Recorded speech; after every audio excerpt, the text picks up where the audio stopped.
In the late 1970s, one man ruled darts through sheer intimidation. Yet for 8 relentless years, he could not break a quiet carpenter from Derbyshire. John Lowe faced Eric Bristow more times than any other legend. He endured humiliating defeats, and he became a champion in the shadows. The sport rewarded showmanship, and Lowe's silence did not sell tickets.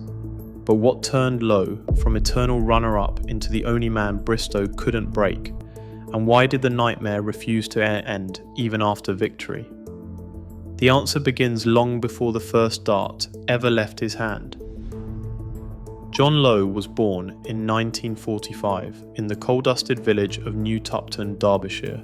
His father worked the mines, and Lowe learned a steadier trade: carpentry, his hands rough from wood and nails.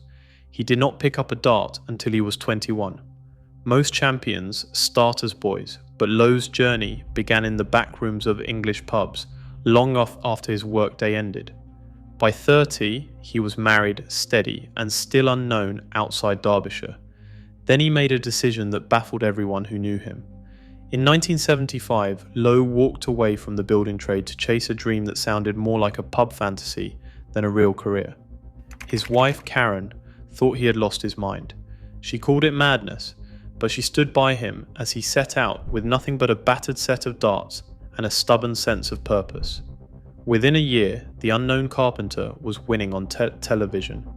In 1976, Lowe stunned the darts world by claiming the inaugural World Masters on his very first attempt. The victory was not a fluke.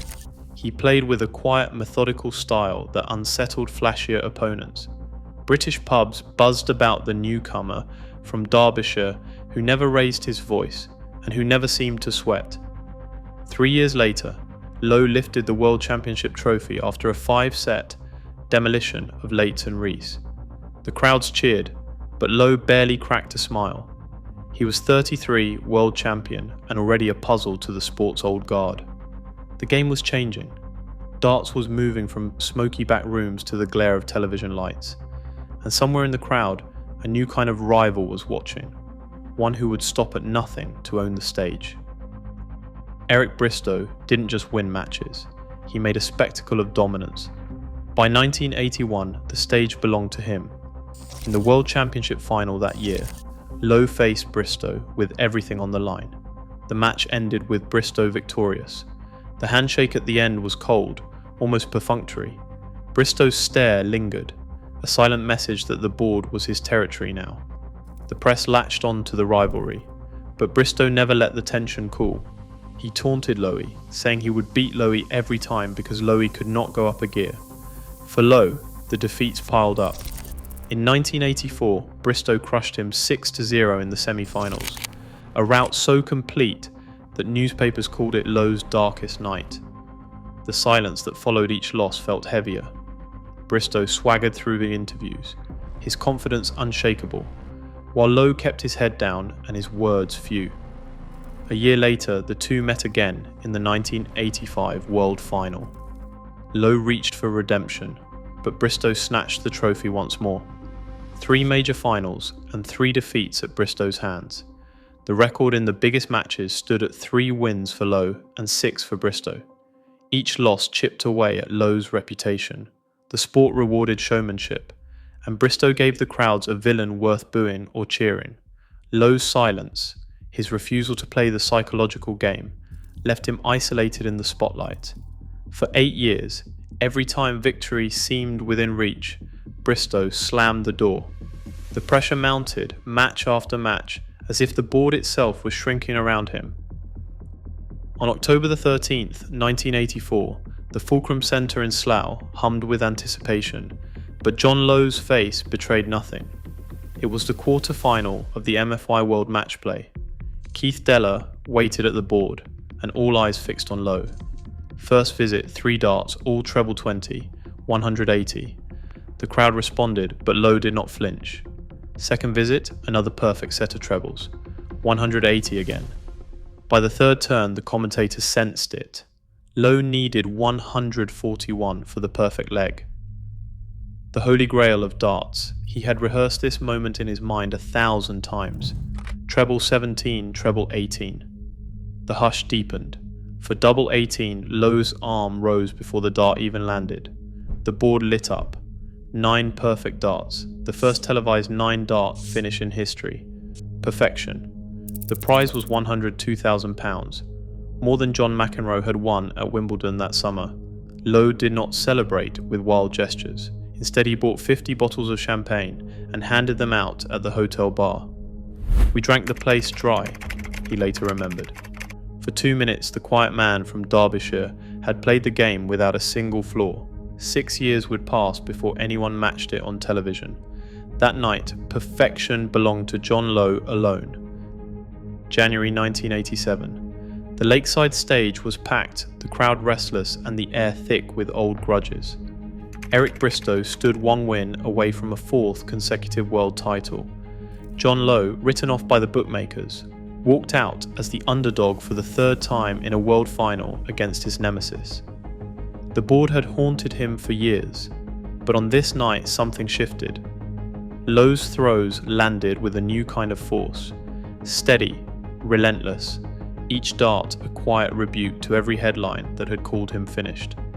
Bristow tried the old tricks, the swagger, the stare, the little games that had broken so many before, but Lowe did not blink.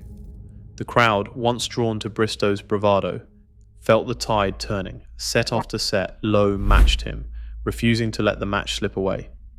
The tension snapped in the 10th set. Lowe needed 2 legs to win. Bristow missed his doubles and Lowe punished every mistake. The final dart, double 10, landed true. For the first time, Lowe had beaten Bristow in a world final, 6-4.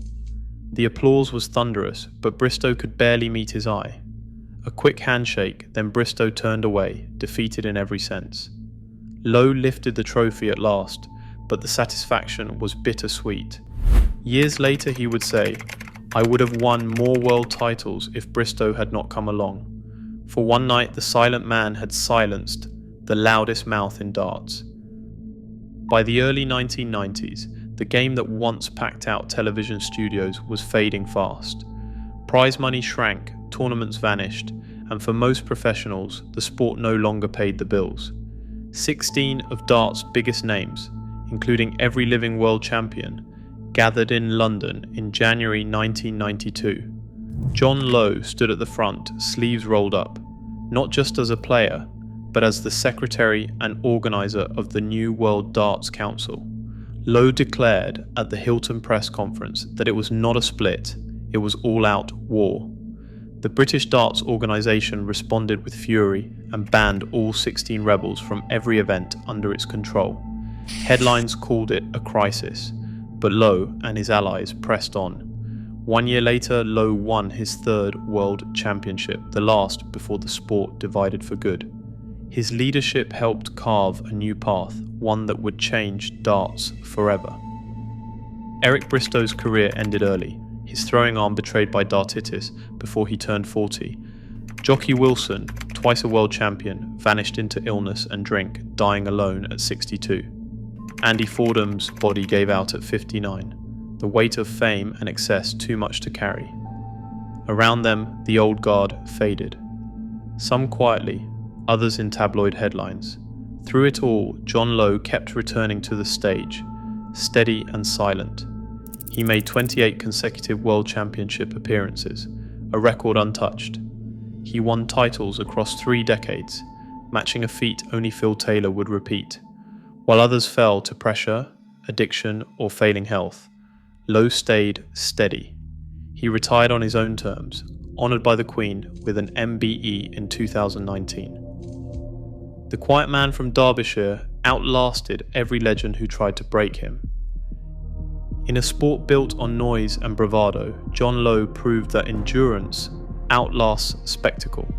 Today, as darts rewards millionaires and headlines chase controversy, his record stands quiet but unbeaten.